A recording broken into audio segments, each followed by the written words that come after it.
Hello, good morning. My name is Ebony Love, and I am joined today by the Honorable Justice Verda Colvin. Today is Friday, August 11th, 2023, and I am physically located in Jacksonville, Florida. This interview is made possible via Zoom, and Justice Colvin is in Macon, which is where she is rooted in the community. And thank you so much for joining me today, Justice Colvin. Thank you for having me, Ms. Love. It's a pleasure. And so my first question is, when was the first moment you knew that you wanted to be an attorney? Okay, so this is kind of hokey, but it's so true. When I was in elementary school, my mom put me in private religious elementary school. And so spiritual principles were just poured into me from nursery school up until fourth grade. So probably about first or second grade, my idols, and still are, Martin Luther King Jr. and Jesus Christ. And the reason why they were my idols, because I thought they had a life of service. Like everything they did was about others. And so I wanted to have a life of service. I kind of thought through with my mom about different things I want to do. And she finally said, well, you need to be a lawyer because you like to talk. And so I thought, well, I could go into law and I could try to help make things better. And so I kind of started early in my life thinking that's what I want to do. And I've never changed directions. Now I will say, like many young people, when I was in seventh grade and we had to go across the stage emulating the profession that we would go into, I held a legal file folder and said I would be a legal secretary. That's what happens to girls about middle school. Somehow we lose our way in thinking of all the possibilities. And I hope that's not the case now. But then I came back to myself and I realized later that I did want to pursue law. And so I stayed on that track. And so you've always had this idea since elementary school. And so can you tell me a little bit of how your childhood was like, the K through 12 experience? Okay. So initially my mom put me in private religious school. It was a Seventh-day Adventist school, and we're not Seventh-day Adventists, but her best friend in high school was the valedictorian. And my mom came from a family that didn't really value education. So sometimes her mom might keep her at home to help clean the homes that she would clean. And so my mom looked at her best friend as someone who she wanted her children to be like. And so my mom really pushed education. I mean, to the extent that she would say, get out the kitchen, go study if I want to sit in there and watch her cook or something. And so my schooling career was all about trying to excel and doing my best. And I went to, after fourth grade, a friend of my mom at the school, whose daughter also went there, thought that we need to experience the real world.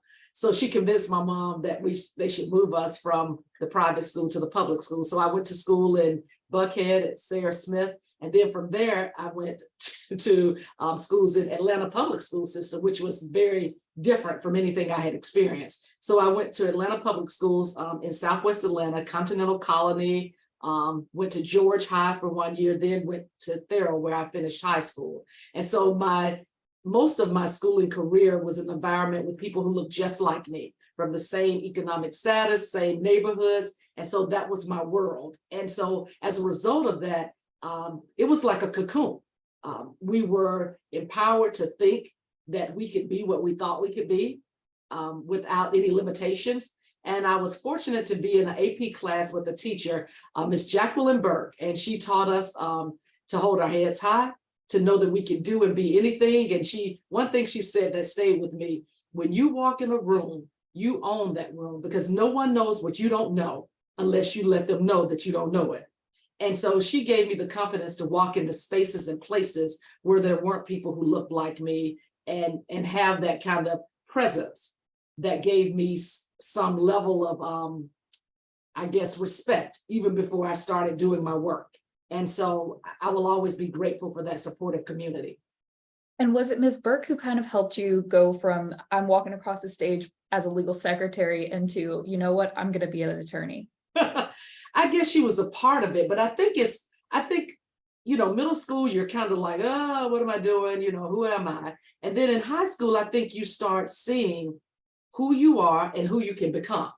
And so, I did well in high school. And as a result of my personality, I kind of became a leader in many ways. And so that kind of gave me the confidence to think, oh, I can do what I want to do. And I don't know what was that moment that got me back on track of thinking about a legal career, but something happened. And she's just a part of the total package that led me to strive for excellence. One of my classmates reminded me that one of our other English teachers in high school, I once did a petition, and I don't even remember this, but he said, I asked everybody in the classroom to sign this petition to let her know that she was giving us too much work. This was just too much. We were high school students. We had other classes. We were participating in activities.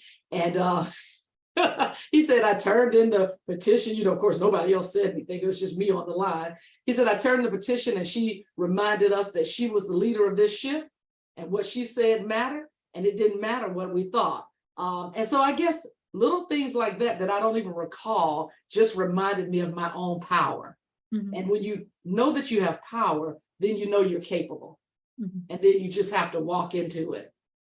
And I have to say this, more important than any of that was my spiritual beliefs and my spiritual stance. And I just believe that if I can think it, I can be it, because I'm wonderfully made. You know, and I believe all of us are, and I believe there's a higher being that moves even in this craziness in which we live in. And so having a connection there gives you the confidence that there's nothing you can't do if you have his guidance, his or her guidance. And so I heard you speaking earlier about your mom really instilling education in you. Were you a first generation college student? I am first generation college student, first attorney in my family. In fact, the only attorney in my family. And we didn't know any attorneys. I never personally met an attorney until I started law school. Mm-hmm. And it's amazing now, because, you know, I know you all talk about that, and I see that on your link when you talk with me, and I think on your LinkedIn page as well. I don't even know if we thought like that in my age group when I was coming through college and law school, because it was so common to be first generation. Mm-hmm. And so you just thought, okay, I'm doing something that I want to do. I think it's an inroad we need to make. But yes, it's been the first for me for a lot of things. And so my question is, how did you navigate picking a college and transitioning from high school into college? Yeah, so my road is very different than most people outside of even the African-American student. I chose a college that was small, a liberal arts college, and an all women's college. And the college I chose was Sweetbriar College in Virginia. I will tell you, after being in high school, Thurl High School was 99.9% African-American. And I went to elementary school after I left the private school in Sarah Smith, which was in Buckhead. That was all African-American too. And so I was just in tune enough and wise enough when I got to 11th, 12th grade to know, okay, I've navigated this world. I need to know how to navigate that other world, because I already knew I was going to law school. So I knew I needed to have a sense of the entire world when I go into this arena that will be totally foreign from anything I know, namely law school. And so I was looking at schools that, you know, were diverse and probably where I would be a minority. And because because my parents didn't go to college, I didn't have a strong HBC leaning. And so I didn't, you know, that wasn't like one of my things that I thought about, because, you know, it didn't have any relevance for me from my past. And so I went to college fairs like everyone does. And, you know, I graduated number 3 in my high school class. And so I dropped from number 2 because of a boyfriend. But anyway, and so, you know, I was looking at all these schools, and I went to a booth at one of the college fairs, and it was Sweetbriar's college booth, and they had an African-American female who was there as the admission counselor. And so nobody was going to her table really, because, you know, it's not something that everyone knows about. So I went to the table and I talked to her. She was very nice. I filled out the little interest card because I don't like to see people lonely. And so I just went to the table, and the exchange that occurred really moved me. I got letters from Harvard and Yale to apply, but they were the stock letters that they send to probably the top students in high schools. Sometimes they spelled my name wrong, but they were all typewritten.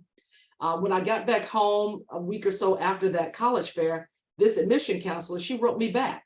She wrote me in manuscript. She wrote by hand. She spelled my name correctly. And that resonated with me, because not having parents who had gone to college, I was scared about the college track. Mm-hmm. And I wanted to go someplace that I felt like would know me, would care about me, and would promote me in my progress. And I went to Sweetbriar to visit the school, stayed the weekend with some of the African-American students who were there, the women who were there, and just fell in love. The campus was beautiful, 3,300 acres in Blue Ridge Mountains, just gorgeous. And so I decided to go there. And I will tell you, that was the catalyst to empowering me to really know and accept the fact that I was capable of anything. When you go and you're in an environment where people like you, namely women, even though African-American women were few in number there, when it's only women leading, guiding, directing, orchestrating things, you realize what women can do. And so that gave me so much confidence when I left there. And I went into law school feeling like I can get this done. And so when you were talking about the whole, I didn't know what HBCU was, I got a little bit emotional because that's kind of my experience as well. I didn't know what I was doing. It's like you pick a school and you don't really understand. I think my difference was I didn't understand the gravity of where I was choosing to go and how that would follow me through life. I just thought about where everybody else was going and kind of from there. Where'd you go to undergrad? I went to the University of Florida. Okay. So I graduated high school in Jacksonville, and the University of Florida is an hour and a half away. And so I didn't want to be too far from my parents. And then I didn't want to, I wanted to go to a school that was large enough that if I changed my mind on my major, which I did, I would have options. And so that's kind of what went into my decision making. That's funny. And I chose a school 8 hours away from home because my mom and I were so close since she was divorced that I knew I need to get far enough away where I could grow as an individual and she could, cut the ties. So it's funny how that works. And so you kind of explained your experience at Sweetbriar College. How did you have any mentors who kind of helped you take that next step from undergrad to planning for law school? Not really. And probably because I didn't really seek out someone to mentor me per se. Luckily for me, the college was small enough. I think at the time we may have had 650, 700 women. So at the time it was small enough where you knew your professors and they knew you. So in that way, I guess you had some mentoring, but I never sought anyone out specifically. I was just so geared when I went into college that I was going to law school.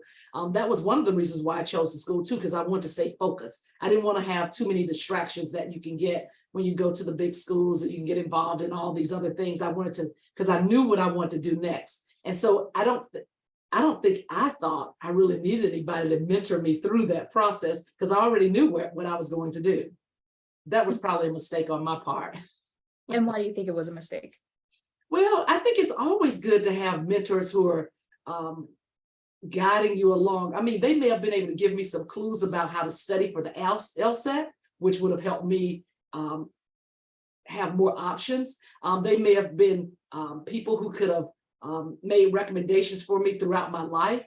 I think I didn't get that. And I think it's because, like we said, being first generation college student, you don't have your parents to say, okay, this is where you start making those connections for life.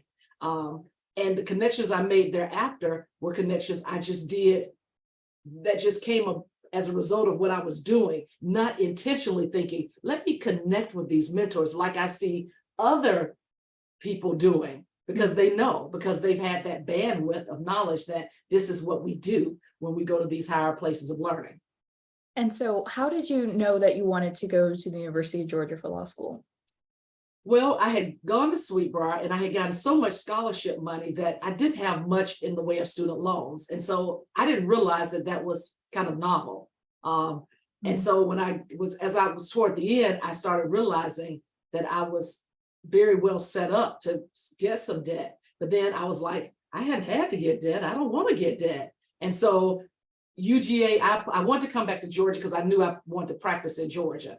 Or at least I thought my home state was the best state for me to get my degree. So I applied to UGA and Mercer in Georgia. Now, I really wanted to go to Pepperdine in California because I thought I might want to live in California. And I thought, what better way to find out than to be in law school there? But that didn't work out. And so I applied to Georgia and Mercer. I was supposed to go to Mercer, had even bought my orientation book that you have to read before you go to Mercer.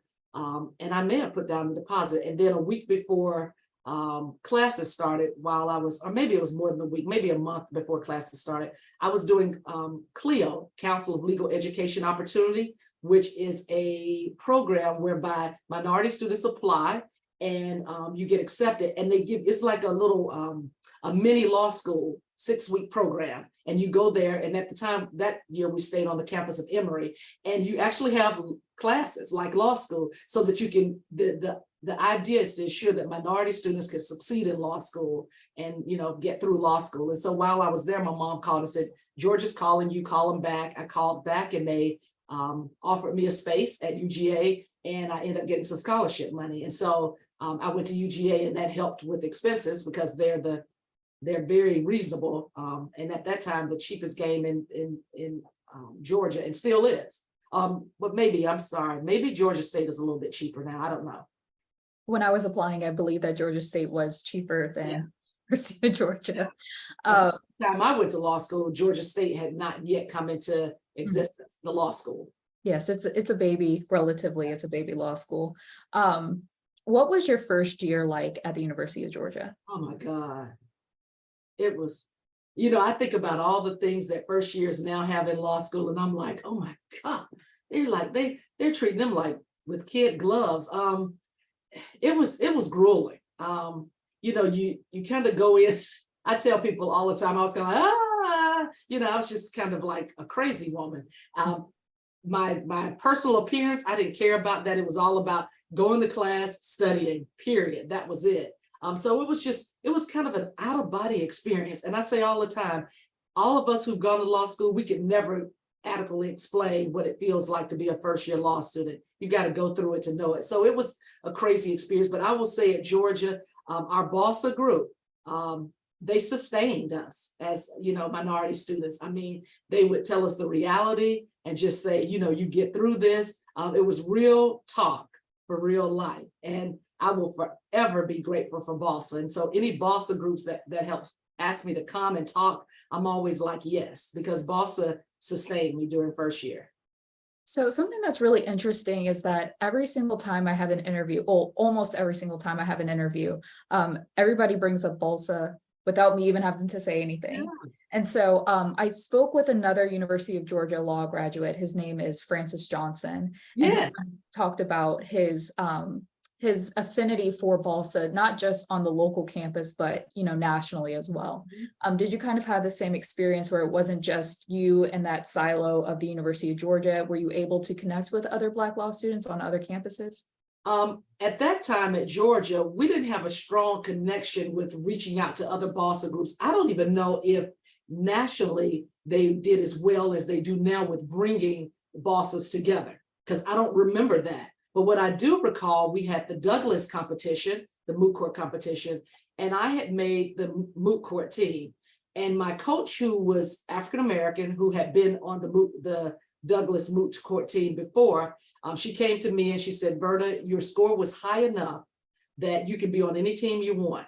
You get to tell us what team you want to be on. She said there was no other African-American who made the moot court roster. So if you don't choose the Douglas team, we won't have a Douglas team. But as she said, but I don't want you to feel relegated to doing that. This is about you and your career. And what do you want to do? And I said, well, what if I do? She said, if you choose to do Douglas, we'll pull someone up and they will make the team. But you're the only person who really made the team. And I thought, for me, I went to law school because I wanted to serve and I wanted to make a difference. And so for me, it wasn't a hard choice. I was like, no, I'll do Douglas because we need to have a Douglas team. And so that experience allowed me to meet other students who were in BOSA, who were African-American from other law schools. And that's how I got that connection on a national level, meeting other people. Of course, in the competition, you don't have a lot of time to do a lot of interfacing, but that's when I got to see we're everywhere. And I have no prouder memory of my participation in something outside of studies than my participation in Douglas. And I'm proud that I kept that team going by saying that's where I wanted to be, instead of choosing some of the nationally known teams, Georgia, Florida team, the state team, the ones where you can really shine and get national prominence. And sometimes I think, and I try to tell young students and law students, do the thing that that drives you, the reason why you said yes to law school. and don't necessarily think about every time what it's going to do for your career or how it's going to catapult you to another level. Do it because it matters to you, because it's consequential. And I think when we do that, I think the stars align and the power that be will bless us and support us in ways that we can't even imagine, because we made the sacrifices to put ourselves on the back burner to do the greater good. And if there's anyone who's watching this later and they want to do their own research, the Frederick Douglass Moot Court Competition has been renamed. I believe it was in 2020. It was renamed to the Thurgood Marshall Moot Court Competition. So if you're looking through historical records, that's where you'll find the kind of the changes in names. But you had mentioned earlier in the interview that you started networking with attorneys once you started law school. When was the first time you saw an attorney who looks like you? Let's see, law school. I will tell you, the one that stays in my mind is Judge Clarence Cooper, Senior Federal Judge Clarence Cooper. And I say him because my uncle at the time was a deputy sheriff at Fulton County. He was friends with Judge Cooper when Judge Cooper was on the Superior Court in Fulton County. And so he connected us together, and Judge Cooper gave me my first internship after my first year of law school. And he was the first attorney and happened to be a judge who I really connected with. I could see him, I could talk to him, and I am so blessed that he was kind of like my first mentor, because he gave me the confidence to know it was okay to be real, authentic, down to earth, and just about the cause of doing good in the profession. You know, because I went into for all of that. I didn't go into it for the JD behind my name, the money it might bring. In fact, I never thought I would make much money being a lawyer, but I just wanted to make a difference and have a, you know, an income that I could support my family. But I never thought I would be anybody who anybody knew or, you know, did anything great in the profession. I just wanted to make a difference. And he gave me that confidence to know that that was enough. And that was really what it was all about. And so what makes a good mentor? Someone who sees you, wants to know your passion, the thing that moves you the most and why you came in. And then they push you to do more of that, while also showing you excellence in their own line of work, whatever that is, whatever they're doing. Because I think the best mentor is someone who you could see doing what you need to be doing, which is being excellent, always being a constant learner, being willing to avail yourself to other people to help grow the profession, to grow young attorneys, and having the passion about what you do. And so if you can see someone doing all of that and they inspire you to do that with what you have in mind for your career, that's the best of both worlds. And how would you, whether it's a law student, whether it's a high school student, whether it's an attorney, a young attorney, how should they go about finding a mentor? Look around. And I will say this too, a mentor doesn't always have to look just like you. The mentor doesn't always have to have your experience. Like you heard me say, my first mentor was Judge Cooper. He was a man. He happened to be African-American, but he was a man. I've had mentors in my practice area who are white males. And I will say to you, the person who started me on my judiciary career, the first person was a white woman who came to me and said, there's going to be a position open on the trial bench at Superior Court in Macon. The judge is retiring. And I thought to myself, why is she telling me this? And I thought maybe she's telling me this because she said I was the only AUSA who came and said, I need more work. You're not giving me enough work. So I thought she was just being nice. But the person who pushed me to do it, who wanted to nominate me, was the U.S. Attorney, Michael Moore, a white male from Houston County, not from Atlanta, from Middle Georgia. And he said, I want to nominate you, but I'm unwilling to do so unless you tell me you're going to go all the way with this nomination.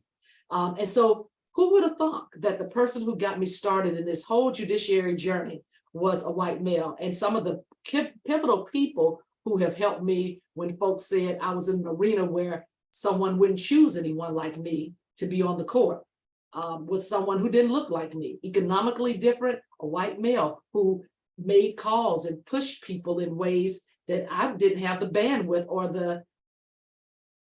the I guess the background, the pedigree to have those abilities to push. And so be open, and anyone who wants to see you do well and helps you do well, that person can be a mentor.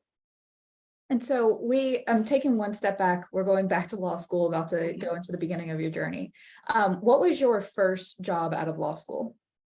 First job out of law school was with a private civil rights firm in Charlotte, North Carolina.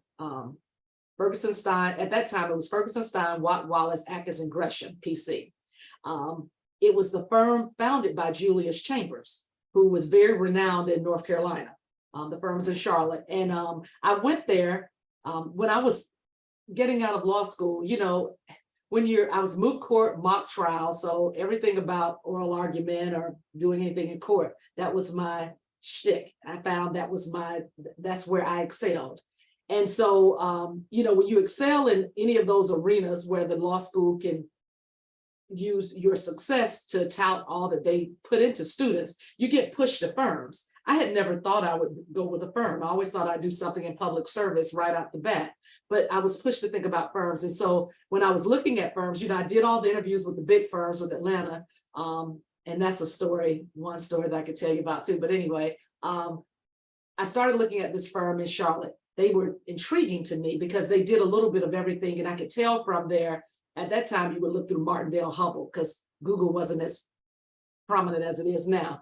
And I could tell they did a lot of work where it was people oriented. And so I thought, I like this. So I sent a letter to the first name partner, and he called me up for an interview. And so I went for an interview with him. And of course, the other partners came in, and I thought, this is utopia. They literally had a firm that reflected America: Black, white, Native American, Jewish, male, female. It was like, oh my God, they were ahead of their times. And this was in 1990. So this is before DEI and all of that became a thing. And I thought, how cool. They recognize that everybody has value, and they were purposeful in doing that. So if they lost someone in the firm, they made sure that demographic was what they looked for in the next hire, so they could make sure their firm continued to be reflective of America. And that sold me right there. And the James Ferguson, we called him Fergie, his stance toward people and life was just right in line with how I felt about the world, life, and the practice of law. And so I gladly affiliated myself with them and went to Charlotte for the first 3 years of my practice. And were you barred in Georgia at the time? Yeah, I'm sorry? You were barred in Georgia at the time? Yes, I was barred in Georgia, so I had to take another bar. So yeah, that's pretty impressive if you want to be willing to do that. So no, but at the time, because I went there straight after law school, I was barred in North Carolina before I was in Georgia. Okay.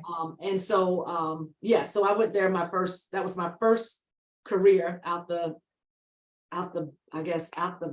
base from law school. First thing I did. And so how did you transition from that firm into the AUSA's office?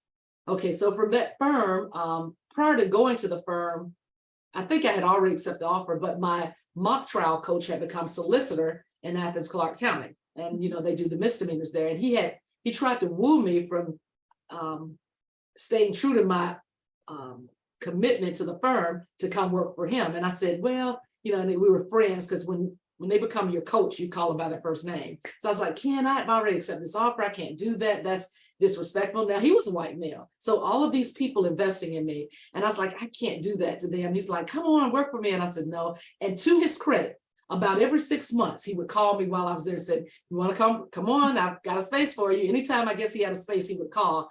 And so at some point during my tenure there, I learned that firms are firms. And at the end of the day, it's about, you know, the profit, about making money, and some things that happened that made me think, well, this doesn't really speak to my heart, because I'm having to consider things that to me are secondary to doing the work.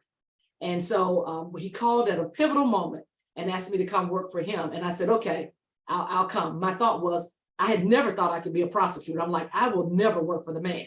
I am about justice and fairness and even-handedness, and I will not work for the man. But I thought, okay, this is an easy way to get back to Georgia. I don't have to try to go through interviews, and I'll just do it for a year, and then I'll juxtaposed into something else. And it's misdemeanors. Nobody really goes to jail. 12 months in jail, $1,000 fine. That's the most anybody can do. Most people aren't going to jail. Okay, I can do this. So I come back and I work in that arena. And I'm like, I fall in love with it. I love being in court every day. I love the fast pacedness of it. It was great. And I end up staying there 2 years. And what I found out is that my thinking had been limited, because if I wanted to be impactful and make sure fairness and justice was done, the best way to do that is at the beginning stage. What's the beginning stage? The people who decide whether or not a prosecution even takes place.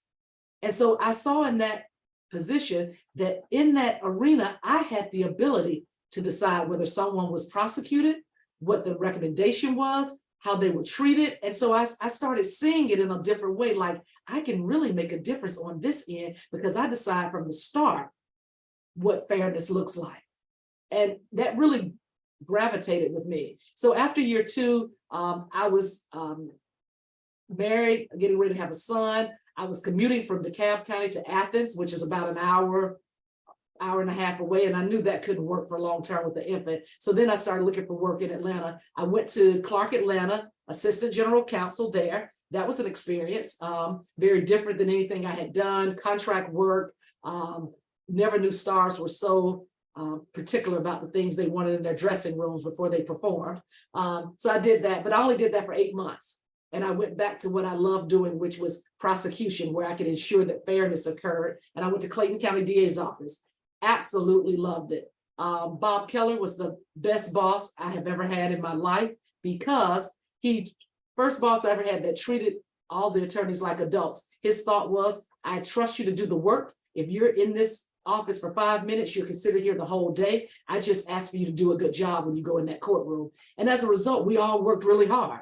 I tried cases back to back to back, sometimes did baby murders, had the opportunity to assist in a death penalty case, which is very traumatic and very hard.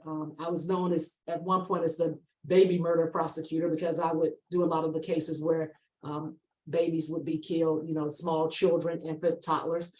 But then after 3 years, looking at the pay scale, and when somebody was going to come in making more than me because of their experience, and that's just the way the state system worked, I was like, okay, I can't accept this. I was always willing to be my best advocate. I was like, I'm looking, because I'm doing too well here for someone to come in off the street and make more than me, even though they had been practicing longer. And I knew the person's work ethic. And so I was like, I'm looking. So I looked, was supposed to go to Atlanta, but was waiting for them to get a slot there because I had interviewed. And my first mentor, Judge Cooper, helped me get into that space to even have the ability to interview in Atlanta. But then Beverly Martin, who is now a retired federal 11th Circuit judge, she was the U.S. attorney at the time in Macon, and she asked Atlanta, who would you hire next? Because all the U.S. attorneys are friends. At that time, Rick Dean was the U.S. attorney in Atlanta. And he said, well, we interviewed her. I don't mind if you interview her. And so I interviewed with her, and I thought it was so cool, because at the time, I think she was the only, I know in Georgia, she was the only, I think she was the first female U.S. attorney in Georgia. Mm-hmm. And so I thought, how cool. And then her chief assistant was a female. And I thought, this is, women's power on full display. And I just love the way she came at it. She was very inclusive of the community. She had engaged in the African-American community. She was just a well-rounded person. And I thought, why would I wait to go into the office? I'm going to affiliate with Macon. So I thought I'll go to Macon for a year or two, and then I'll juxtapose back to Atlanta. And at the time, I was a single mom with my son. I had divorced. And I thought, in Atlanta, I have to call my parents. Can you pick up Weston? I can't get through 20. The traffic is backed up. It's an accident. And I got to Macon, and I could get anywhere I need to get in 20 minutes. I'm like, this is utopia. I mean, like, I don't have traffic. The office is cool. And I decided, you know what? I'm going to stay. And it was the best decision I made. And I tell young attorneys now, don't be so blinded by the bright lights and all the money you can make that you discount smaller communities, because smaller communities many times lack diversity. Many times they lack a lot of people in a professional, from a professional setting, that and you can just blow up in a smaller community because it's less of you there. And so as a result of staying in Macon, I became very involved in the community because that's who I am. I told you my whole shtick is about service. And so I started participating, doing things, even as an AUSA, when we had new projects, I would participate. I go to schools, I go to neighborhoods. So I was actively engaged in the community. And that, I think, is what led to people supporting me in my quest for the judiciary, which I never aspired to, never desired, never sought any of that. But I think my commitment to all of that led to my ultimate judicial career. So I was with the U.S. Attorney's Office for 14 years before. I just thought about it. I was with them for 14 years and was appointed to the bench in 2014. So 14 is your number. Exactly. Didn't never put that together. And 7 is my favorite number. So isn't that odd? 7 and 14. I love it. When you're talking about community, I wanted to kind of expand that idea. Why is it important that attorneys be rooted in the community, and what does community mean? Oh, that's everything. I think we forget, and I think law schools are trying to do more of this now, but we don't do enough of reminding each other, whether we're seasoned or whether we're new attorneys, that the whole mission of the legal profession is service. That's why we had so many names: counselor, advisor, attorney, advocate. There's so many names attached because our whole mission is about service. And when we don't get involved outside of the profession and our practice, we're doing a disservice to what the mission is all about. So my thought is, if you're an attorney and you're not engaged in your community beyond what it can bring you financially or professionally. Like when I get involved I'm on a lot of boards, I'm involved in a lot of organizations, and I always tell them, give me the grunt work. Don't put me out front just because I'm Justice Colvin. I want to do the grunt work. I want to come in and help set up for the event. I want to greet the people when they come in, because it's not about my title. It's not about this statue we have as a result of being attorneys. It's about the service we provide. Because when you provide a service to people, when you show up and do work that many might consider beneath you or what judges don't normally do, that's when you make an impression on the profession. And people begin to have a respect for the profession and what we do. But I think the lack of respect is there because we don't get out and engage. And it looks like it's all about the money. And that's, to me, that's the last thing our profession is supposed to be about. Although I know it's important and people want to make a good living, and that's fine. But in the process of doing that, make sure you serve and you do something beyond you, something that you can't necessarily benefit from. And I'm talking about feet on the ground, just not giving money or lending your voice to something, but actually doing the grunt work to help bring about the service that helps the people. Because that's what it's all about. It comes down to people. And what advice would you give someone? I'll just use myself as an example. I am moving to a city that I have never been to ever in my life. Where is that? Norfolk, Virginia. Okay. And so, I've never been to Virginia in my life. Oh, wow. And so what advice would you give someone like me who is moving to another city? And I will be an attorney in that area, and I need to find community. What advice would you give someone like me? Okay. And you're going to be with the firm? I'll be with the Navy. I'm sorry? The Navy. Oh, okay, wonderful. Okay, great. So, okay, I'm going to tell you what I did because, I went to school in Virginia. So I was new there. When I went to North Carolina, I was new there. So first of all, let your feet get wet to figure out what you're doing. So you can give yourself, 6 months or so to just do your profession. But then once you do that, now for me, it was important to connect with the church.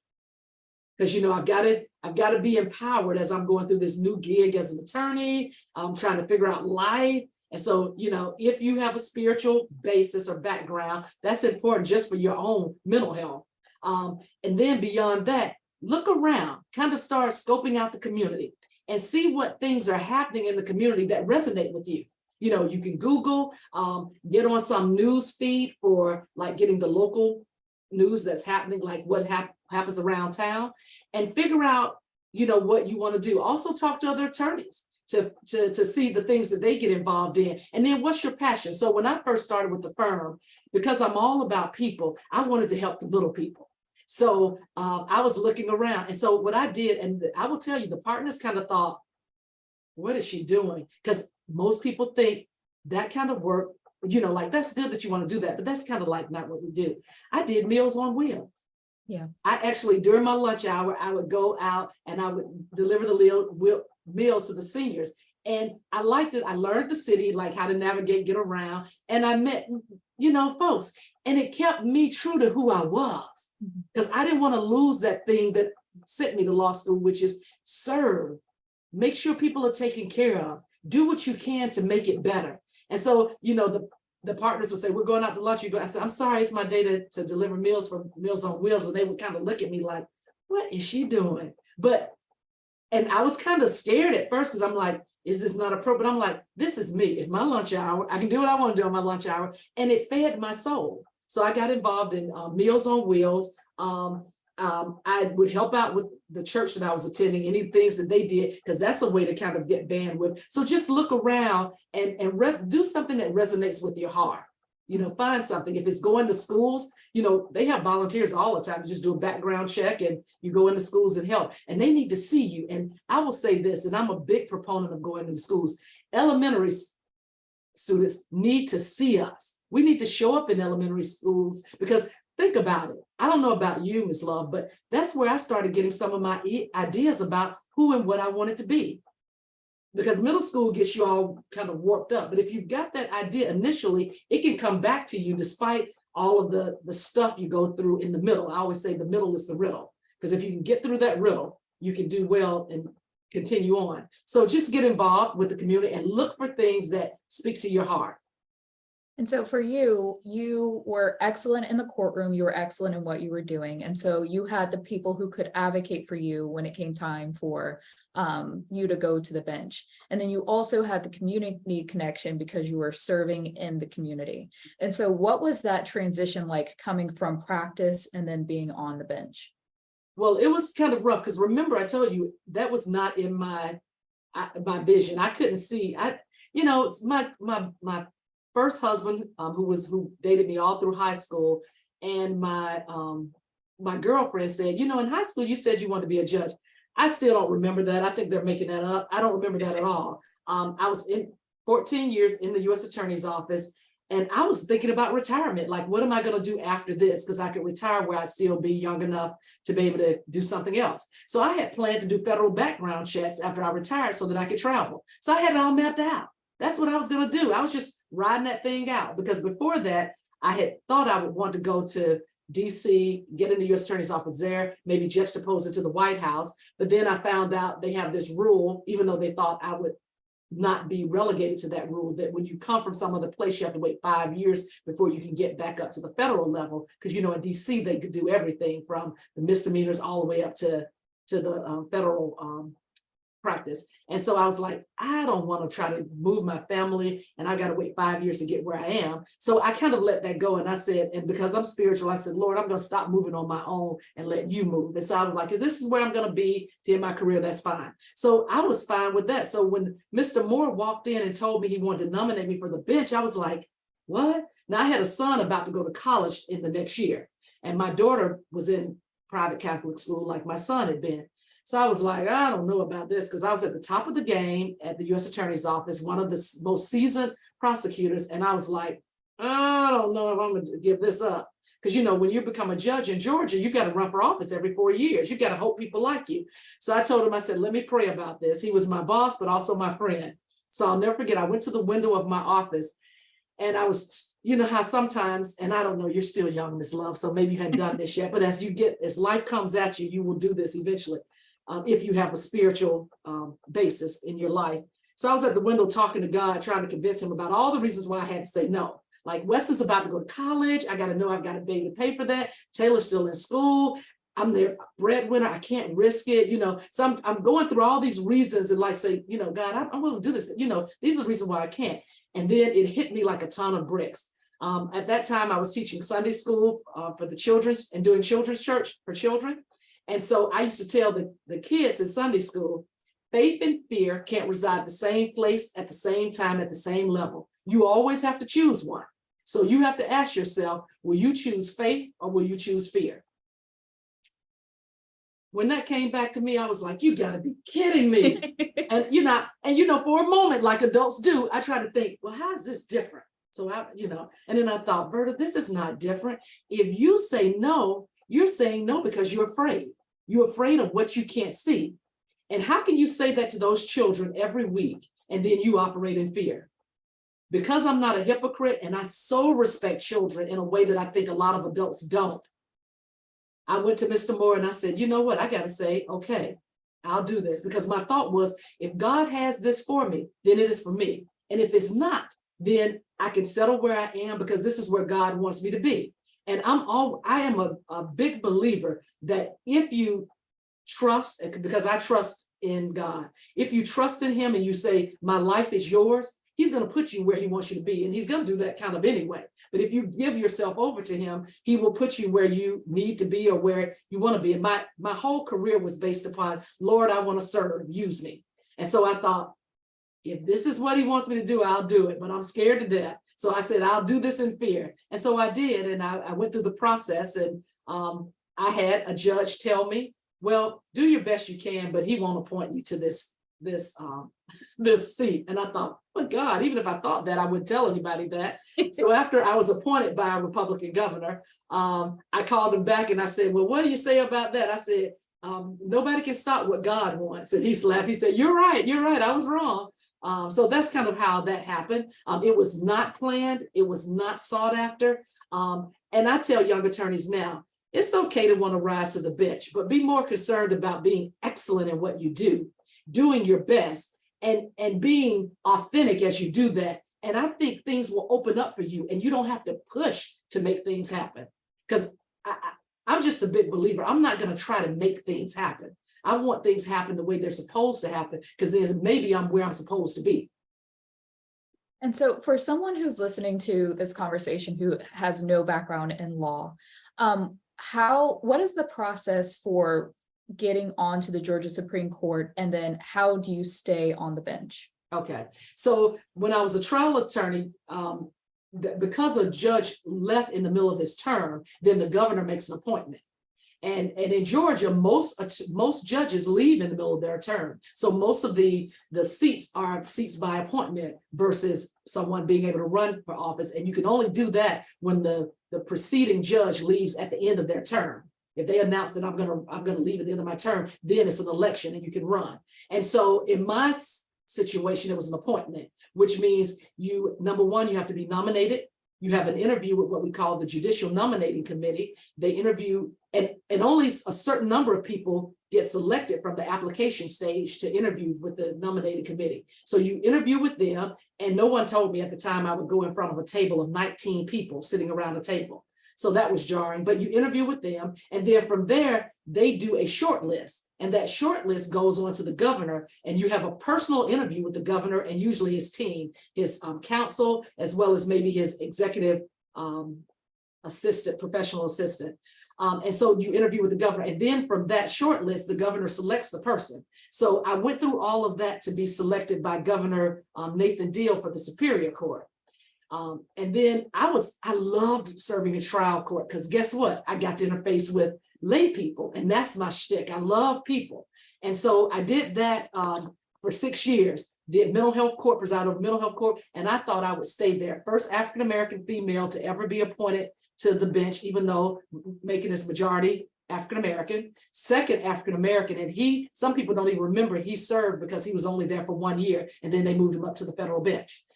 So I was there, but then I started getting calls about going to the appellate bench. And I was like, I'm not in this to get, to move up in a ladder. Climbing a ladder has never been my shtick. I can't stand to see people who purposely try to do that. And that's just not who I am. And so I kept saying no. And then about year 5, I got a call from Yvette Miller, who serves on the Georgia Supreme Court, the only African-American female on that court before I got there. And she said, look, I understand people have been asking you to put your name in and you said no. And she did a sister girl directive to me. She said, I'm telling you, put your name in that court. You talk about being a public servant. If you're a public servant, then you do what our state needs you to do and not what you're comfortable doing. And then I tried to explain to her all the reasons why I need to stay and the things I was doing and how I was doing things differently. And she was like, did you hear what I said? Do the application and put it in. And so I respect her highly because she was on the appellate bench before many of us got there. And I said, okay, I'll do it. So I put my application in, went through that same process, interviewed with the JNC, got on the short list, and then interviewed with Governor Kemp. And when I went for the interview with Governor Kemp, I felt out of place because the other two people on the short list were two women who were Court of Appeal judges. Here I'm coming from Superior Court, and the position was for Supreme Court. And that's why I was telling Judge Miller, wait a minute, this doesn't make sense because Superior Court to Supreme Court, and I'm bypassing Court of Appeals. That because I'm uncomfortable with that ladder climbing thing, that I think every position matters and you shouldn't just go for positions. I was uncomfortable. So I thought, no way am I getting anything with this, but I wanted to represent Macon well. So I went and did what I need to do. And then I got a call from his counsel, David Dove, and he said, well, Judge, the governor wants to go in a different direction for Supreme Court, but he wants to ask if you will take the Court of Appeals because he appointed the Court of Appeals judge, an Asian American, the first Asian American to ever serve on our Supreme Court, Justice McMillan. He appointed her to the Supreme Court. And so he wanted me to take her slot. And so I was like, yes, I was elated because my thought is that made sense. Although I didn't want to leave Superior Court really, but I did what Judge Miller told me to do. And so I served on Court of Appeals. And the only reason why I applied to the Supreme Court, I will be honest with you, Chief Justice Melton, the only African-American on the Supreme Court at the time, he had announced that he was leaving. And he was leaving in the middle of his term. So that meant the governor was going to make an appointment. I knew we needed representation. I knew our court needed to have at least one African-American on that court. And I didn't really care if I didn't get the position. I just knew we needed representation. And I knew if I didn't apply, and I would be the person who had most experience in all levels of the court system.